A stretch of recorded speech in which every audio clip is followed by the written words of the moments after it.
స్థానంలో విజయం సాధించడం ఎన్డీఏ కూటమికి బీహార్ ప్రజలకు ముందుగా శుభాకాంక్షలు. ఓట్ చోరీ అంటూ రాహుల్ గాంధీ గారు ఎన్నో అసత్య ప్రచారాలు చేసినప్పటికీ ఎన్నికల వేళ ఎన్డీఏ కూటమి సంప్రమార్చడాలతో ఇంతటి విజయాన్ని సాధించడం రాహుల్ గాంధీ గారు చేసిన దుష్ట వ్యాఖ్యలకు చెంపపెట్టుగా ఉంది. సంక్షేమం అభివృద్ధి ధ్యేయంగా మన ప్రధానమంత్రి నరేంద్ర మోడీ గారి పరిపాలనకు మా బీహార్ ప్రజలు ఇచ్చిన ఒక తీర్పు అనేది అందరికీ హర్షణీయంగా ఉంది. మరొకసారి మన ప్రధానమంత్రి నరేంద్ర మోడీ గారు ఏకఛత్రాధిపత్యంగా ఇట్లా దేశాన్ని ఏలాలంటే ఇట్లా బీహార్ లాంటి విజయాలను ప్రజలు అందిస్తే అలాంటి విజయాలను తీసుకొని ప్రధానమంత్రి నరేంద్ర మోడీ గారు యొక్క విజయ దుందుబి అనేది ముందుకు సాగాలని ఆశిస్తూ గమనించాలి. అదేవిధంగా రాబోయేటటువంటి ఎలక్షన్ లో కూడా పెద్ద ఎత్తున భారతీయ జనతా పార్టీ అన్ని రాష్ట్రాల్లో ప్రభుత్వం ఏర్పాటు చేసే దిశగా ఈ యొక్క ఎలక్షన్ ఉందని చెప్పి మనందరం కూడా భావించాలి.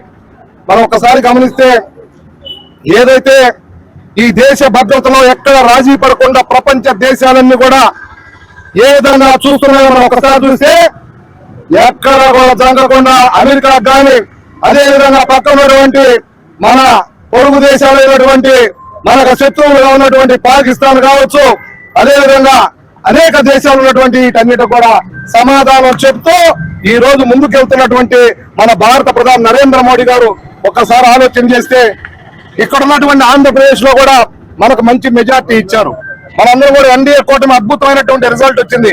రాబోయే రోజుల్లో కూడా ఆంధ్రప్రదేశ్ లో కూడా ప్రజలందరూ కూడా భారతీయ జనతా పార్టీ కూటమికి అందరూ కూడా సపోర్ట్ చేస్తారని భావిస్తూ ఉన్నాం.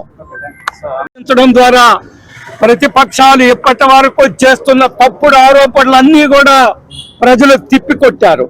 మోడీ గారి నాయకత్వము, నితీష్ కుమార్ గారి నాయకత్వంలో బీహార్ ముందుకెళ్తుంది, బీహార్ అభివృద్ధి సాధిస్తుంది. గత 20 సంవత్సరాల్లో బీహార్ అభివృద్ధి సాధనే ఈ రోజు ఈ విజయానికి దోహదం అని చెప్పి చాలా స్పష్టంగా చెప్పగలము. ఈ రోజు బీహార్ యొక్క తలసరి ఆదాయము జాతీయ తలసరి ఆదాయం కంటే ఎక్కువ ఉంది, 66,000 చిల్లర.